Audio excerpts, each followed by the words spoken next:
അവനെവിടെ സേതു, അവനെ ഇങ്ങോട്ടേക്ക് വിളിക്കുമായ എന്നൊക്കെ പറഞ്ഞ് പുറത്തു നിന്ന് ബഹളം വെക്കണ്ട ഗായത്രി. അങ്ങനെ എല്ലാവരും സേതുവിനെ തിരയാണ്. ആ സമയത്ത് ബാത്റൂമിനുള്ളിൽ നിന്ന് എല്ലാം അറിയുന്ന സേതു മിണ്ടാതെ ഒളിച്ചു നിൽക്കാട്ടോ. അവസാനം അവൻ എന്താണ്, ഞാൻ ഇവിടെയുണ്ട്, ബാത്റൂമിലാണ് എന്ന് പറയാണ്ട് സേതു. മനുഷ്യൻ ഇതിനകത്തും സ്വസ്ഥത തരില്ലേ? നീ എന്റെ മുറിക്കകത്ത് കയറിയായിരുന്നോ എന്ന് ചോദിക്കുന്നുണ്ട് ഗായത്രി. ഇല്ലമ്മേ, ഞാൻ എന്തിനാ അമ്മയുടെ മുറിക്കകത്ത് കയറുന്നത്? അപ്പോൾ ഗായത്രി വീണ്ടും ചെറുക്കാൻ മര്യാദക്ക് പറഞ്ഞോ, എന്റെ അലമാരയിൽ കിടന്ന ക്യാഷ് കാണുന്നില്ല, നീ എടുത്തോ. അപ്പോൾ സേതു അകത്ത് നിന്നും അമ്മയുടെ ക്യാഷ് ഞാൻ എന്തിനാ അമ്മ എടുക്കുന്നത്, ഞാൻ എടുത്തിട്ടില്ല എന്ന് തന്നെ പറയാണ്. അപ്പോൾ മായ പറഞ്ഞത് സേതുവേട്ടാ നീ ഇറങ്ങിക്കേ. മായ, ഞാൻ കുറച്ച് സമയം കഴിയൂ, ഞാൻ കയറിയതേ അല്ലല്ലോ, നീ കണ്ടതല്ലേ എന്നൊക്കെ പറയാണ്. അങ്ങനെ മായ പറയുന്നുണ്ട്, അമ്മേ, അമ്മക്ക് ചിലപ്പോൾ വെച്ച സ്ഥലം മാറിയതായിരിക്കും, വാ നമുക്കൊന്നും കൂടി അലമാര ഒന്ന് തിരയാം എന്ന് പറയുന്നുണ്ട്. ഗായത്രി പറയുന്നത്, എന്റെ മായ, ഞാൻ അതൊക്കെ നോക്കിയതാണ്, എനിക്ക് മാറിയിട്ടില്ല, അങ്ങനെയാണെങ്കിൽ എഗ്രിമെന്റ് അവിടെ മാത്രം കിടക്കുമോ എന്നൊക്കെ പറയാണ്. അങ്ങനെ എല്ലാവരും കൂടി വീണ്ടും റൂമിൽ പോയി തിരയാണ്. എല്ലാം എടുത്ത് കുടഞ്ഞു നോക്കുന്നുണ്ട്, പക്ഷെ ഒന്നും കിട്ടിയില്ല. അയ്യോ, ഇതിനൊന്നും കാണുന്നില്ലല്ലോ അമ്മേ എന്ന് പറയുന്നൊരു മായ. അത് തന്നെയല്ലേ മായ ഞാൻ നേരത്തെ പറഞ്ഞത് എന്നൊക്കെ ഗായത്രി പറയാണ്. അവസാനം അവിടെ നിന്ന് വയലന്റ് ആവാൻ ആ സേതു അവനെ എത്രയും പെട്ടെന്ന് ഇങ്ങോട്ടേക്ക് വിളിച്ചിറക്കിക്കൊണ്ടോണം. അവനെ അങ്ങനെ ഞാൻ വെറുതെ വിടാനൊന്നും പോകുന്നില്ല, ഞാൻ അവിടെ കാത്തിരിക്കാം എന്ന് പറഞ്ഞ് ഹാളിൽ പോയിട്ട് ആ സോഫയിൽ ഇരിക്കട്ടെ ഗായത്രി. അങ്ങനെ പിന്നാലെ തന്നെ എല്ലാവരും പോവാ. ഈ ബഹളമെല്ലാം ഒന്ന് കെട്ടടങ്ങിയപ്പോൾ സേതു പതിയെ ബാത്റൂമിന്റെ ഡോർ തുറന്ന് പുറത്തേക്ക് നോക്കുന്നു. ആരെയും കാണുന്നില്ല. രക്ഷപ്പെട്ടു എന്ന നിലയ്ക്ക് മെല്ലെ റൂമിൽ കയറിയിട്ട് ഡോറ് ക്ലോസ് ചെയ്യാൻ നോക്കാൻ. ആ സമയത്താണ് പിന്നിൽ നിൽക്കുന്ന മായ അവൻ കാണുന്നത്. അവൻ ഒന്ന് ഷോക്കാവുന്നുണ്ട്. ഞാൻ ഒന്നും കൂടി ടോയ്ലറ്റിൽ പോയി വരാം എന്ന് പറഞ്ഞിട്ട് സേതു വീണ്ടും ബാത്റൂമിലേക്ക് കയറാൻ പോവാൻ. മായ അവിടെ പിടിച്ചു നിർത്താണ്. എന്താണ് സേതുവേട്ടൻ പതിവില്ലാത്തൊരു ടോയ്ലറ്റിൽ പോക്ക്? സേതുവേട്ടനാണ് ആ ക്യാഷ് എടുത്തതെന്നാണ് അമ്മ പറയുന്നത്. അയ്യോ, ഏത് ക്യാഷ് എന്നൊക്കെ പറഞ്ഞ് അഭിനയിക്കാട്ടോ സേതു. ദേ സേതുവേട്ടാ, എന്തെങ്കിലും ഉണ്ടെങ്കിൽ മനുഷ്യനെ നാണം കെടുത്തത് സത്യം പറ.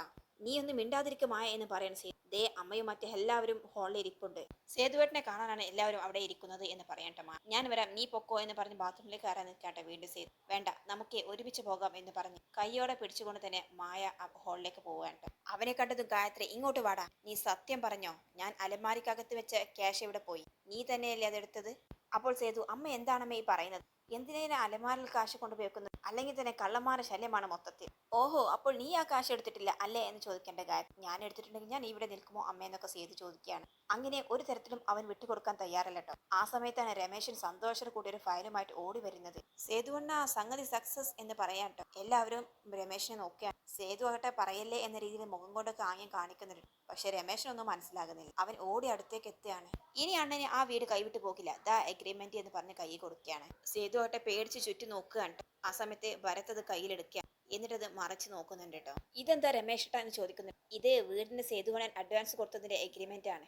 50 ലക്ഷം കൊടുത്താണ് ഈ എഗ്രിമെന്റ് എഴുതിയിരിക്കുന്നത് എന്ന് പറയാൻ. ഇത് കേട്ടതും എല്ലാവർക്കും കാര്യം പിടികിട്ടാണ്.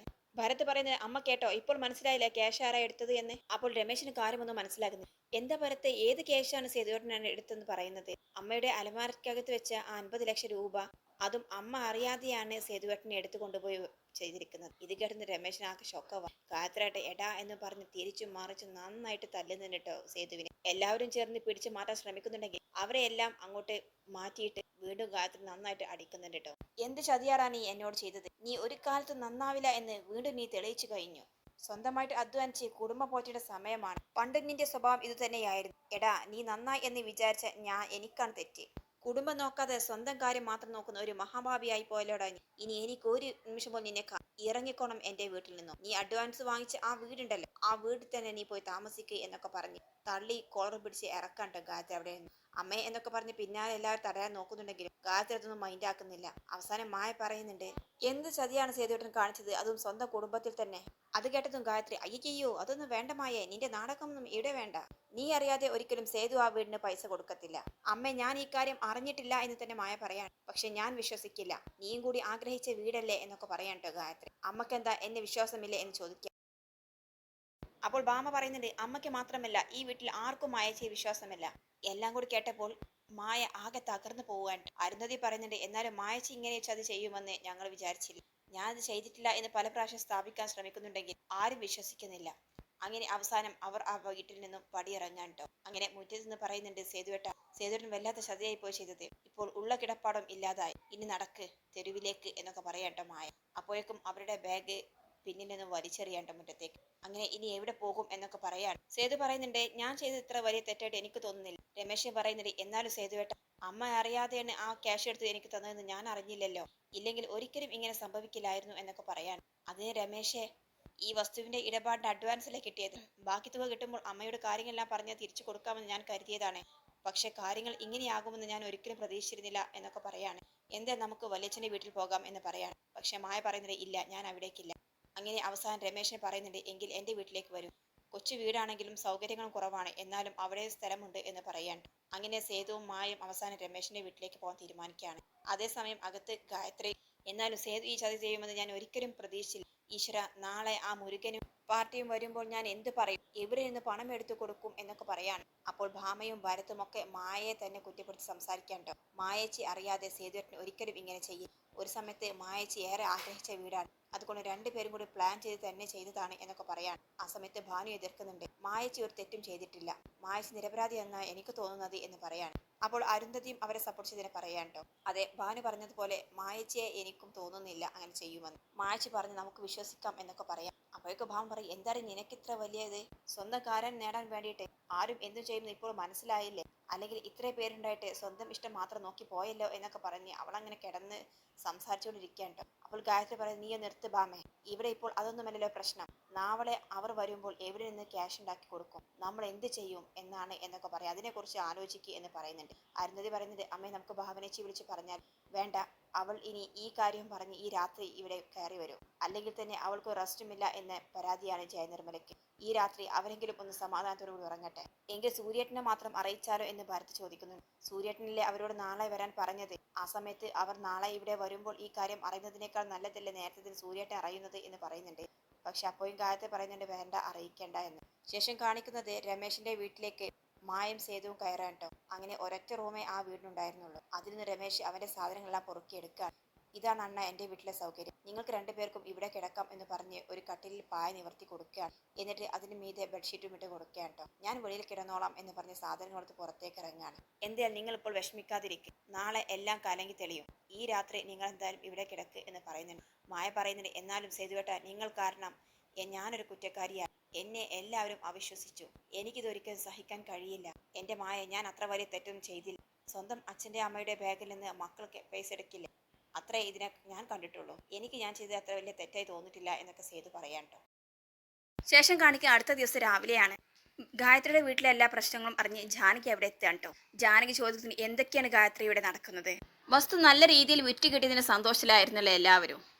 ഇപ്പോൾ ഇതാ കേൾക്കുന്നു ആ വസ്തു അവർക്ക് വേണ്ട എന്ന്, മാത്രവുമല്ല അഡ്വാൻസ് കാര്യങ്ങളും തിരികെ കൊടുക്കണമെന്ന്. എങ്കിൽ അങ്ങനെ ചെയ്യാലോ എന്ന് ആശ്വസിച്ചിരിക്കുകയായിരുന്നു ഞാൻ. അപ്പോഴിതാ ഇപ്പോൾ ആ അഡ്വാൻസ് തുകയും കാണാനില്ല എന്ന്. ഇനി എന്താ ചെയ്യുക ഗായത്രി എന്ന് ചോദിക്കുന്നു. എനിക്കറിയില്ല ഏട്ടത്തി, ഞാനിപ്പോൾ ആകെ തകർന്നു നിൽക്കുകയാണ്. ഇന്നലെ രാത്രി ഒരു പോള കണ്ണടച്ചിട്ടില്ല, എന്താ സംഭവിച്ചതെന്ന് ചോദിക്കുന്നുണ്ട്. അങ്ങനെ ഗായത്രി അവിടെ ഉണ്ടായ കാര്യങ്ങളൊക്കെ പറയട്ടെ. എന്തിനും സേതുവിനുമായ ഇറക്കിവിട്ടത് വരെ പറയാണ്. എൻ്റെ ഈശ്വര, ഈ ഒരു വസ്തു കാരണം ഇപ്പോൾ ഈ വീട്ടിലുള്ളവർ തമ്മിൽ തല്ലുകയാണോ? എന്നാലും സേതുവിനെ മായയും ഇറക്കി വേണ്ടായിരുന്നു. എനിക്കപ്പോഴത്തെ അവസ്ഥയിൽ ഞാൻ പിന്നെ ഇതല്ലാതെ മറ്റെന്താ ചെയ്യുക ഏട്ടത്തി? ഒരു വാക്ക് അവൻ എന്നോട് പറയാമായിരുന്നില്ലേ എന്നൊക്കെ പറഞ്ഞ് കരയാണ്. അപ്പോഴാണ് അവിടേക്ക് ഭാവനയും സൂര്യയും കടന്നു വരുന്നത്. എന്താ അമ്മേ, ആരെയും കാണുന്നില്ലല്ലോ, എന്താ ഇങ്ങനെ ഇരിക്കുന്നത് എന്നൊക്കെ ചോദിക്കുന്നുണ്ട്. ഗായത്രി മുഖമാകട്ടെ ആകെ തകർന്ന് ക്ഷീണിച്ച് നിൽക്കുകയാണ് കേട്ടോ. എന്താ അമ്മ, അമ്മയുടെ മുഖത്ത് ഇത്ര ക്ഷീണം? എന്താ എല്ലാവർക്കും പറ്റിയത്? ആരെങ്കിലും എന്തെങ്കിലും ഒന്ന് പറ എന്ന് പറയട്ടോ ഭാവന. അപ്പോൾ ജാനകിയാണ് പറയുന്നത്, ഭാവന, കഴിഞ്ഞ ദിവസം രാത്രി ഇവിടെ ഒരു സംഭവം ഉണ്ടായി.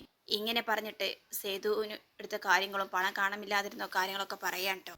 മാത്രവുമല്ല സേതുവിനെ മായ ഈ വീട്ടിൽ നിന്നും ഇറക്കി വിടുകയും ചെയ്തു എന്ന് പറയാണ്. എല്ലാം കേട്ട് കഴിയുമ്പോൾ ഭാവന ആകെ തകർന്നു പോവാൻ കേട്ടോ. എന്താ അമ്മേ ഞാൻ ഈ കേൾക്കുന്നതൊക്കെ? അമ്മക്ക് ഒരു വാക്ക് എന്നോട് ചോദിക്കാമായിരുന്നില്ലേ? മാത്രവുമല്ല ഈ ഒരു പ്രശ്നത്തിന്റെ പേരിൽ എന്തിനാണ് സേതുവിനും മായച്ചനെയും ഇവിടെ നിന്നും ഇറക്കി വിട്ടത്? എന്നായാലും അവർ ആ വീട് വാങ്ങേണ്ടവരല്ലേ? കാര്യങ്ങൾ നമുക്കെല്ലാവർക്കും സംസാരിച്ച് തീരുമാനത്തിലെത്താമായിരുന്നില്ല എന്നൊക്കെ പറയുന്നുണ്ട്. അപ്പോൾ ഗായത്രി പറയുന്നുണ്ട്, ഭാവന നീ നിർത്തേ, നീ ഇനി എങ്ങനെ സേതുവിനെ ന്യായീകരിക്കാൻ നോക്കിയാലോ? അവൻ ഒരിക്കലും നല്ലവനാകത്തില്ല ഭാവന, അത്രക്കും വലിയൊരു ചതിയാണ് അവൻ ഞങ്ങളോട് ചെയ്തത്. അപ്പോൾ സൂര്യ ചോദിക്കുന്നുണ്ട്, എന്നിട്ട് സേതുവേട്ടൻ എവിടേക്കാ പോയത്? എവിടേക്കാണ് എന്നൊന്നും അറിയില്ല. ഈ വീട്ടിൽ നിന്നും ഞാൻ ഇറക്കി വിട്ടു, അത്രേ എനിക്ക് ഓർമ്മയുള്ളൂ. വേണമെങ്കിൽ അഡ്വാൻസ് കൊടുത്താൽ പുതിയ വീടുണ്ടല്ലോ, അവിടെ പോയി താമസിക്കാനാണ് ഞാൻ പറഞ്ഞത്. എൻ്റെ കൺമുൻപിൽ എനിക്കിനി അവനെ കാണണ്ട എന്നൊക്കെ പറയാം. അമ്മ ഇങ്ങനെയൊക്കെ സംസാരിക്കാൻ മാത്രം ഇവിടെ എന്താ ഉണ്ടായത്? നമുക്ക് എന്തെങ്കിലും പരിഹാരം കാണാം. എന്ത്? അവരിപ്പോൾ വരും, അപ്പോൾ നീ എന്താ പറയാൻ പോകുന്നത് എന്നൊക്കെ ചോദിക്കുന്നുണ്ട് ഗായത്രി. പിന്നീട് കാണിക്കുന്ന സേതുവിനെ മായയാണ്. അവർ രമേശിന്റെ വീട്ടിൽ നിന്നും രാവിലെ തന്നെ ബ്രഷൊക്കെ ചെയ്യാൻ വേണ്ടി പുറത്തിറങ്ങാൻ കേട്ടോ. അപ്പോൾ മായ പറയുന്നുണ്ട്, സേതുവേട്ടാ ഒന്ന് വീട്ടിലേക്ക് വിളിച്ചു നോക്കിക്കേ, ഇന്നല്ലേ ആ മുരുകനൊക്കെ ക്യാഷ് ചോദിക്കാൻ വരുന്ന ദിവസം. എന്തായിരിക്കും അമ്മ ചെയ്തിട്ടുണ്ടാവുക? എനിക്ക് ആലോചിച്ചിട്ട് ടെൻഷൻ ആകുന്നു എന്ന് പറയുന്നുണ്ട്. സേതു പറയുന്നുണ്ട്, ഞാൻ വിളിക്കാനൊന്നും പോകുന്നില്ല, മാത്രമല്ല അമ്മ വിളിക്കാതെ ഞാൻ വീട്ടിലേക്ക് പോകാനും പോകുന്നില്ല. ഇത് കേട്ടുകൊണ്ടാണ് അവിടേക്ക് ഭാവന വരുന്നത്. അപ്പോൾ അമ്മ വിളിച്ചെങ്കിലേ സേതുവേട്ടൻ ഇനി തിരികെ വീട്ടിലേക്ക് വരികയുള്ളൂ എന്ന് ചോദിക്കാൻ. അത് കേട്ടുകൊണ്ട് രണ്ടുപേരും തിരിഞ്ഞു നോക്കാൻ കേട്ടോ ഭാവനയെ കാണുകയാണ്. എന്തൊക്കെ സേതുവേട്ട അവിടെ നടന്നത്? ഒന്നുമില്ലെങ്കിൽ സേതുവേട്ടൻ ആ വീട്ടിലെ മുതിർന്ന ആളല്ലേ, എന്നിട്ട് ചെറിയ കുട്ടികൾ കാണിക്കുന്ന പണിയാണോ കാണിക്കേണ്ടത്? ഒരു വാക്ക് ഞങ്ങളോട് ആരോടെങ്കിലും ചോദിച്ചിരുന്നെങ്കിൽ അതിനുള്ള പരിഹാരം ഞങ്ങൾ കണ്ടെത്തി തരുമായിരുന്നില്ലേ? സേതു പറഞ്ഞ ഭാവന, ഇങ്ങനെയൊന്നും സംഭവിക്കുന്നു ഞാൻ ഒരിക്കലും വിചാരിച്ചതല്ല. ആ വസ്തുവിന്റെ പണം മുഴുവൻ കിട്ടിക്കഴിയുമ്പോൾ ഈ പണം തിരികെ വെക്കാമെന്നാണ് ഞാൻ കരുതിയത്.